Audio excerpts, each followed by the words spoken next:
Hello, it's day 80 of the Liberator project. Well, technically, no, it's day 81. 81? God, I can't even speak at the moment, I'm tired. But it is 3:30 in the morning, and I've come out of my flat to get some Red Bull so I can keep going. So, why? Well, I've been looking for my logbook, and I was up at a reasonable time this morning, milled around for a bit, cooked lunch, and after lunch I decided, right, I really need to sort out this logbook so the guy can pick up the silver Mondeo tomorrow. And I've been looking for it ever since. So I've been now, we're talking 14 hours, and I've had the odd cup of tea break, but generally I've been working all that time looking for it, and no luck yet, though I have found lots of other things that but not the logbook, which is the whole point of the search. So I'm filthy. I mean, I feel absolutely fine now. The dupilumab has kicked in. Health's absolutely fine. I look dreadful, and that's because I'm absolutely filthy. I mean, I don't smell of anything metallic at the moment, trust me, but it's definitely time for a shower. Well, it's not, because I've still got to carry on getting the logbook before I can relax. So, well, what can I say? I have been tearing my flat to pieces, one room at a time, going in everything, and no luck at all. I know where my logbook is for this red Mondeo, but where the other logbooks are, I just do not know. And really, that wasn't helped by my ex Arlene's technique of sorting out, which was to find an empty cupboard and keep putting things in it until the door could barely shut, slam the door, lock it, and pretend it had all vanished.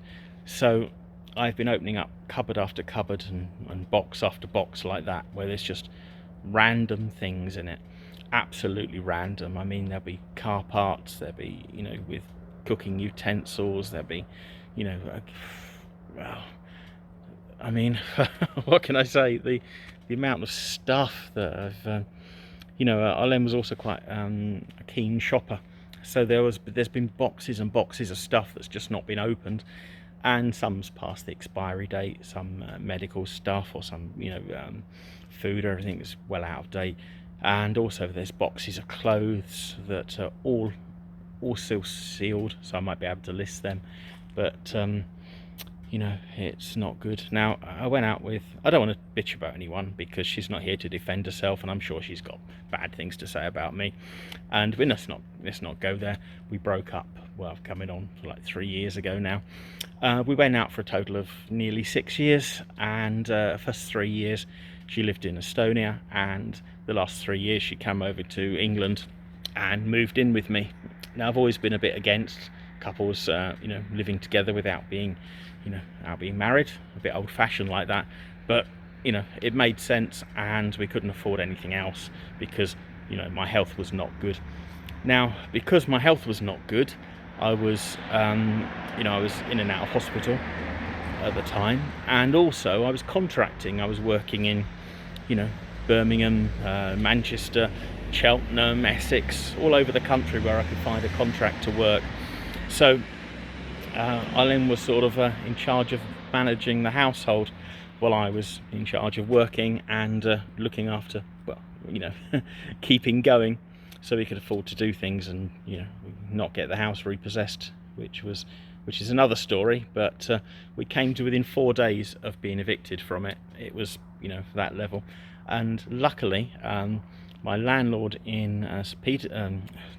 Petersburg, in Peterborough, a guy that barely knew me, lent me the money, and that saved my house. That was the sort of situation I was in, back then. Pretty dire situation, but anyway, I'm waffling on because I'm tired. When Arlene vanished off to Patagonia, she she left a lot of her stuff in my flat, and I've been reluctant to sort it out, but I have today I've had so much sorting out to do. Give you just a little thing about how disorganized Arlene was, and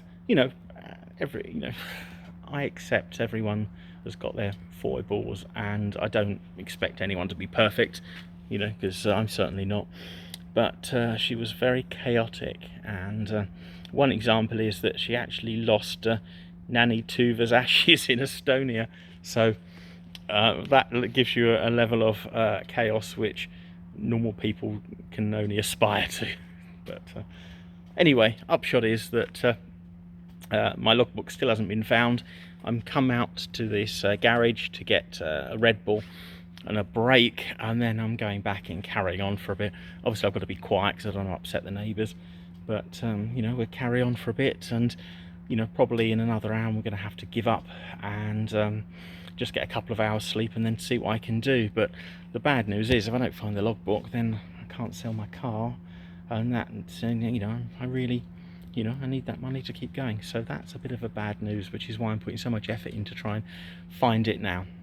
Anyway, I'm sure Nanny Tuva's ashes are in Estonia. They're not in my flat, so I haven't got to worry about coming across those.